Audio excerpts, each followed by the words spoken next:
Galak Record, banget. record. Dah, record. Ada tulisan, Yaudah, ada yaudah, suara. yaudah, mute aja. Aku mulai nih.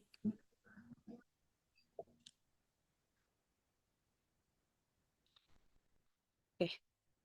Selamat siang. Pada siang hari ini, kelompok kami akan mempresentasikan materi yang berjudul Electrochemical Sensor and its Application dengan anggota kelompok kami. Next. Yang pertama ada Naura Hasnah dengan NIM 046, kemudian ada Almira Eria dengan NIM 091, ada Safarina Munira dengan NIM 094, kemudian ada Aufa Afkorina dengan NIM 097, dan Farah Siti dengan NIM 098. Sebelum mengetahui lebih dalam mengenai electrochemical sensor, perlu diketahui mengapa sensor elektrokimia ini menjadi penting. Yakni yang pertama, dengan adanya kebutuhan pada alat pendeteksian yang semakin akurat dari waktu ke waktu, yang diharapkan nantinya dapat diterapkan serta diimplementasikan pada seluruh aspek kehidupan. Contohnya seperti pada pertanian, makanan, industri obat, dan banyak hal lainnya. Kemudian kedua, sensor ini merupakan jenis sensor yang relatif lebih murah serta nyaman dalam hal pengujian dan dapat digunakan dalam berbagai macam analit seperti contoh analit dari gas, ion, hingga senyawa organik. Sehingga berdasarkan hal tersebut dapat diketahui bahwa sensor berbasis elektrokimia memiliki prospek dan juga aplikasi yang lebih luas. Next. Sensor berasal dari bahasa Latin yakni sentire yang berarti merasakan. Sensor merupakan alat yang dapat merespon rangsangan seperti panas, suara, tekanan, dan lain-lain, yang akan mendorong pengiriman impuls listrik yang dapat diukur dari hasil perubahan sifat intrinsik pada alat tersebut. Sedangkan electrochemical sensor merupakan jenis sensor yang mengalami reaksi elektrokimia yang menimbulkan sinyal sehingga sinyal tersebut dapat dianalisis menjadi suatu informasi. Electrochemical sensor menyediakan data analisis berupa analisis kuantitatif serta semi yang spesifik berdasarkan reseptor yang digunakan pada elektrodanya, dengan sistem yang paling umum adalah 2 dan 3 elektroda.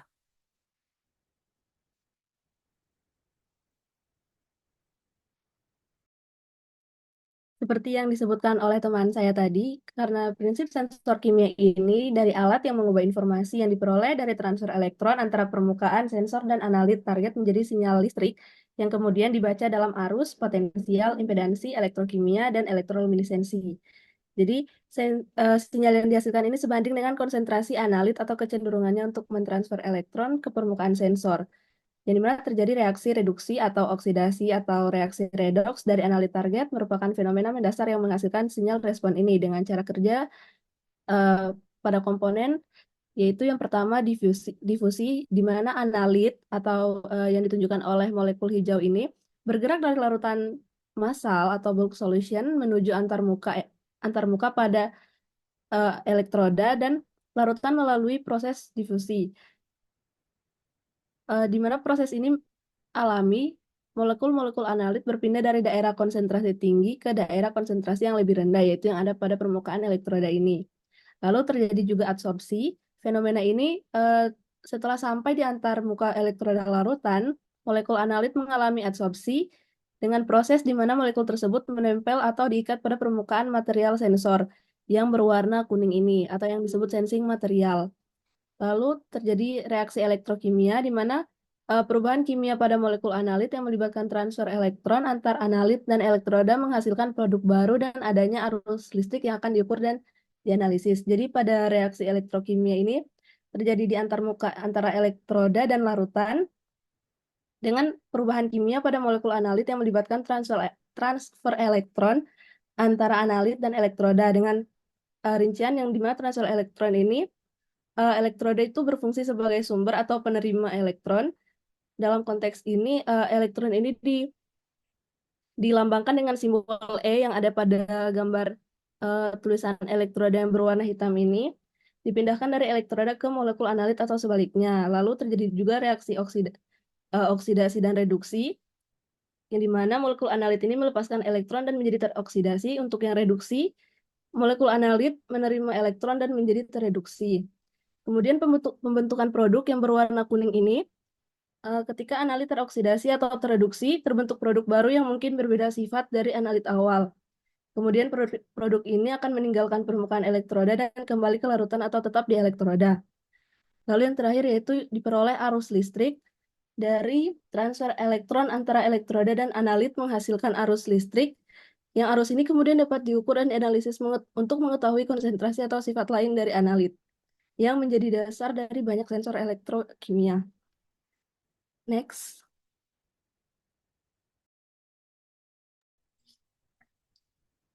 Oke, jadi ada beberapa modifikasi, di antaranya ada elektroda, electrode surface modification.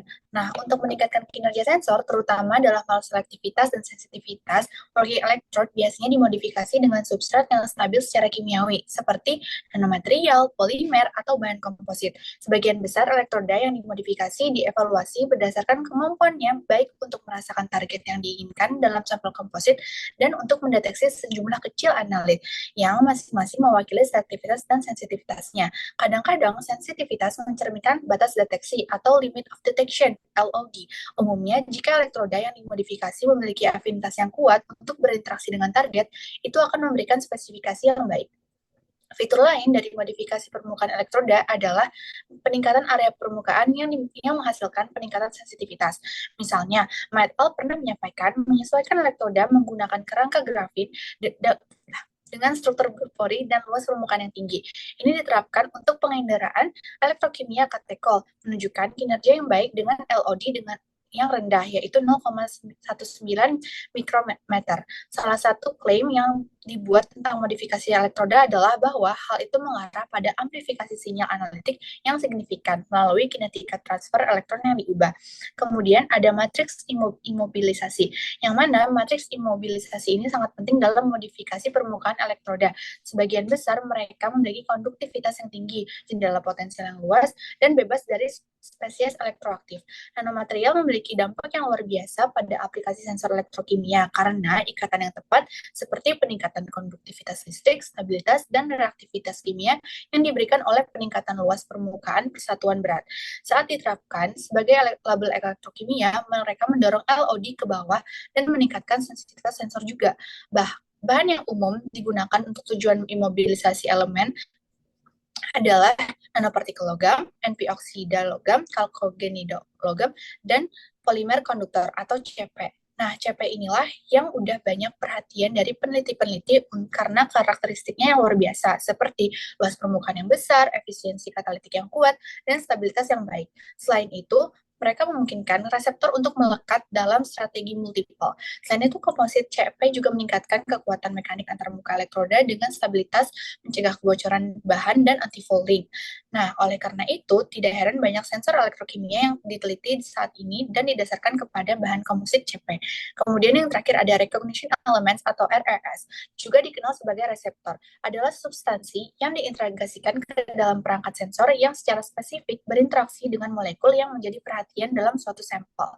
RES ini tuh ditempatkan pada permukaan sensor yang dimodifikasi dengan cara tertentu, yang bergantung dengan immobilization matrisnya juga.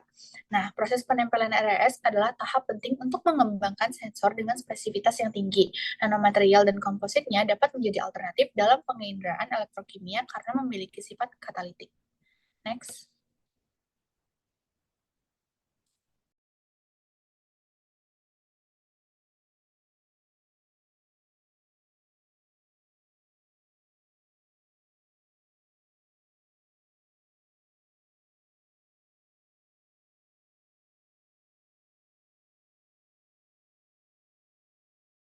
Selanjutnya yaitu jenis perangkat sensor elektrokimia atau device yang digunakan.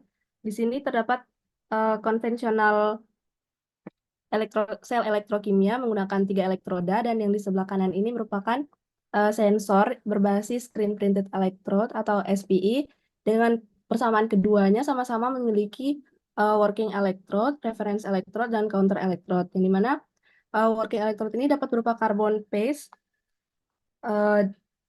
atau CPE, indium oxide ITO, glassy carbon electrode GCE, screen printed carbon electrode SPCE, dan gold electrode atau AUE. Lalu untuk reference elektrod yang paling umum digunakan adalah Calomel elektrod SCE dan AG atau AGCL elektrod. Lalu, pengembangan screen printing teknologi ini membuka jalan bagi penerapan teknik elektrokimia untuk memudahkan analisis di luar laboratorium, yang dimana secara khusus dengan penggunaan sensor elektrokimia berdasarkan screen printed electrode ini atau SPE dapat menekan biaya dan dampak lingkungan yang lebih rendah dibandingkan dengan teknik spektrometrik konvensional yang disebutkan di atas. Lalu, sistem portable ini berdasarkan sensor SPE dapat memberikan kinerja yang konsisten berkat output linear, kebutuhan daya yang rendah, respon cepat, sensitivitas tinggi, dan kemampuan untuk beroperasi pada suhu kamar atau suhu ruang. Next.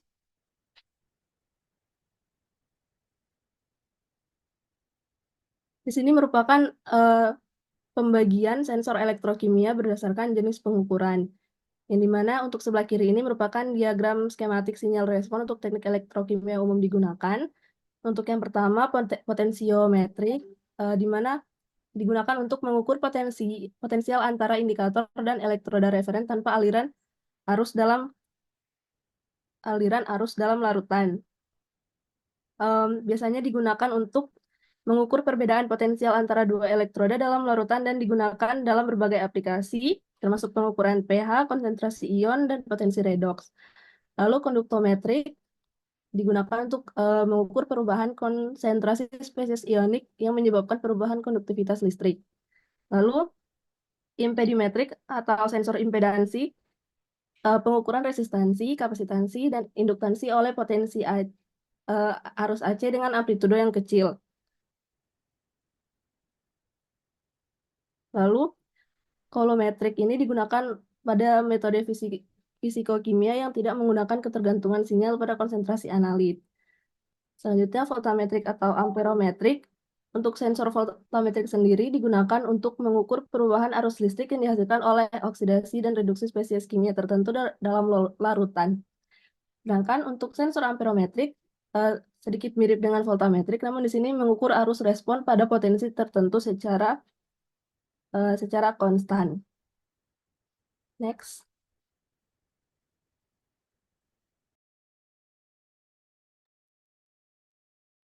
Berikutnya ada challenges. Jadi dari berbagai keunggulan dari sensor elektrokimia yang telah disebutkan, ada juga tantangannya. Yang pertama, yang kedua, memiliki shelf life yang terbatas dan mengalami penurunan kinerja seiring waktu, sehingga memerlukan kalibrasi atau penggantian secara teratur.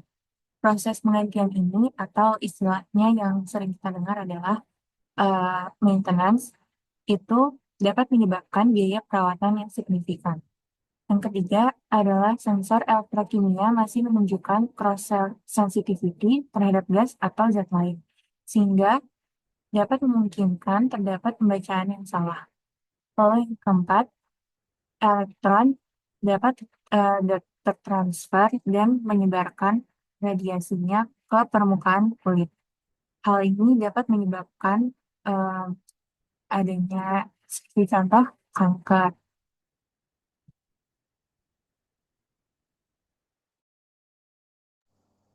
Oke, berikut ini adalah contoh penerapannya pada reduce graphene oxide, zinc oxide, composite sebagai electrochemical sensor untuk deteksi asetilkolin.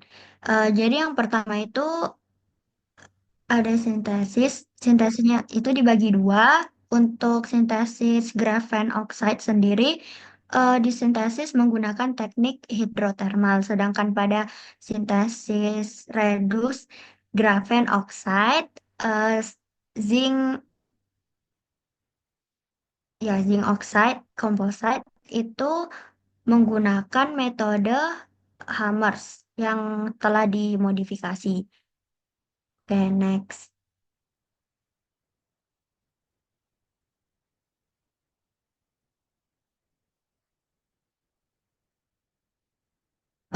Untuk preparasinya, karena pengurangan gugus fungsi oksigen pada permukaannya, RGO itu menunjukkan sifat hidrofobik yang menghambat penyebarannya dalam larutan hidrofilik.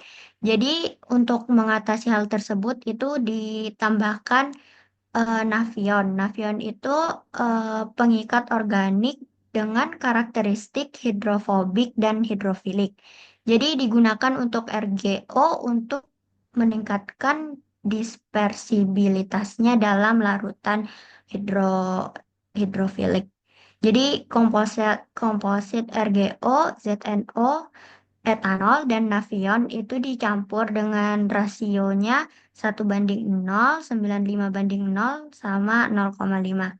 Jadi campuran ini kemudian disonikasi selama 30 menit untuk homogenitas. Elektroda karbon kaca atau ini GCE itu sekitar 3 mm dipersiapkan. Kemudian 5 ml campuran RGO atau ZNO, etanol, dan nafion diaplikasikan. Lalu ditunggu semalaman pada suhu ruang. Oke, next.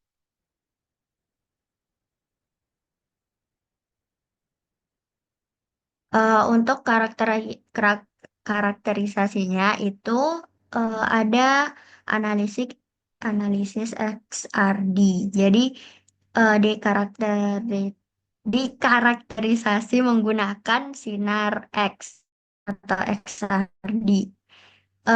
Jadi ini bukan cuman mengidentifikasi fasa, tapi juga jarak antar lapisan, stacking height, dan jumlah lapisan berdasarkan pola XRD. Terus ada analisis lainnya, itu ada SEM, lalu EDS, TEM, juga spektroskopi Raman juga, micromeritics juga untuk menganalisis luas permukaan. Lalu ada XPS digunakan untuk menentukan keadaan kimiawi. Next.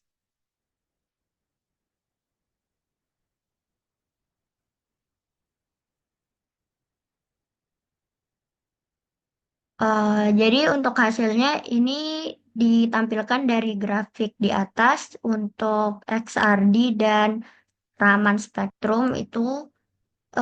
Jadi lapisan GO berhasil disintesis menggunakan metode Holmers yang telah dimodifikasi. Untuk RGO sama ZNO itu dibuat secara efektif melalui metode hidrotermal. Komposit nano ini digunakan sebagai material sensor pada elektroda kerja dan kinerja elektrokataliknya dievaluasi. Lalu GA, BA, serta kemampuan untuk digunakan kembali yang memuaskan. Jadi nanokomposit RGO ZNO itu menunjukkan potensi besar untuk deteksi ACH atau apa tadi? Asetilkolin. Oke, next.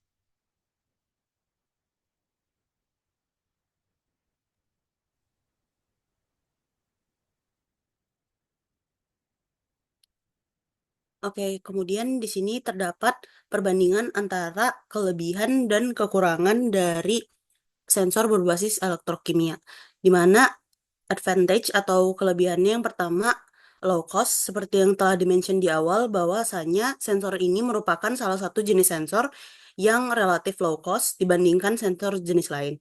Kemudian scale production yang besar di mana dapat memproduksi sensor dalam jumlah yang besar sehingga lebih efisien dan lebih ekonomis. Kemudian versatile yang dapat digunakan pada berbagai jenis bidang dan analit. Kemudian sensitivitasnya yang tinggi, bahkan lebih tinggi dibandingkan dengan sensor optikal. Next ada kelebihannya yang dapat menghasilkan hasil yang konsisten apabila dilakukan pengukuran berulang dengan kondisi yang sama, oleh sebab sifatnya yang good repeatability dan juga reproducibility-nya. Kemudian akurasinya yang tinggi dan yang juga selaras dengan tingginya sensitivitasnya. Next itu ada material yang digunakan, itu dapat beragam pada sensor ini seperti nanomaterial dan juga polimer yang sudah dimention sebelumnya. Kemudian sensor ini juga dapat dimanufaktur menjadi sensor yang lebih compact serta portable, dan kemudian adanya pengukuran serta analisisnya yang real time serta dapat dimonitoring secara online. Dan terakhir, kemampuan sensor ini untuk mengukur beberapa parameter atau analit secara bersamaan dalam satu pengukuran. Kemudian, adanya disadvantage atau kekurangan dari sensor berbasis elektrokimia ini. Yang pertama, membutuhkan energi eksternal ataupun energi tambahan yang diperlukan untuk sensor elektrokimia ini agar dapat beroperasi. Kedua, waktu penyimpanan sensor elektrokimia sebelum mulai rusak atau tidak berfungsi lagi dengan baik itu relatif pendek. Yang ketiga, sensor ini dapat bersifat dengan tidak hanya merespon gas atau analit target yang ingin diukur saja, tetapi juga bereaksi terhadap gas atau substansi lain yang tidak diinginkan, sehingga hasil yang didapatkan itu dapat dipengaruhi oleh adanya lingkungan yang tidak diinginkan. Kemudian, next adanya sifat yang dapat timbul oleh karena fenomena di mana lapisan ataupun adanya endapan asing seperti garam, kotoran, atau produk reaksi yang menempel di permukaan elektroda sensor. Kemudian prosedur kalibrasinya yang rumit dan memerlukan langkah-langkah yang lebih mendetail. Next itu ada waktu pendeteksiannya yang lebih lama dan juga kesulitan pada sensor ketika digunakan untuk menganalisis sampel yang memiliki komposisi kimia yang lebih rumit ataupun beragam.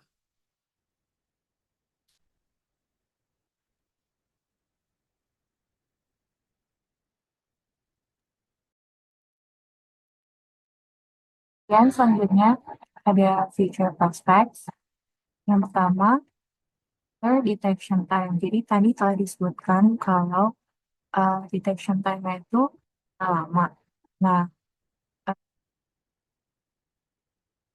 dapat menerapkan nanomaterial hingga secara signifikan dapat meningkatkan aktivitas atau katalitik sensor. Bahan-bahan dari nanomaterial ini seperti contohnya nanorods atau grafin itu dapat meningkatkan luas permukaan dan meningkatkan kecepatan transfer muatan, bahkan waktu deteksi yang lebih cepat untuk berbagai analisa. Lalu yang kedua ada shelf life. Berdasar sensor elektrokimia pada suhu rendah dapat mempertahankan fungsionalitas waktu yang lebih lama sehingga berpotensi hingga 6 bulan atau lebih tanpa kehilangan kinerja yang signifikan. Lalu yang ketiga, enhanced sensitivity, yaitu mengembangkan sensitivitas deteksi berbagai analit secara bersamaan, di mana kemampuan ini dapat meningkatkan deteksi berbagai zat secara sekaligus.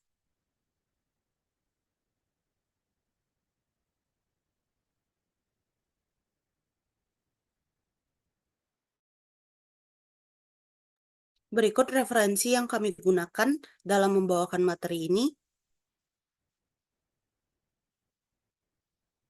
Sekian yang dapat kelompok kami sampaikan. Apabila terdapat kesalahan, mohon maaf. Terima kasih.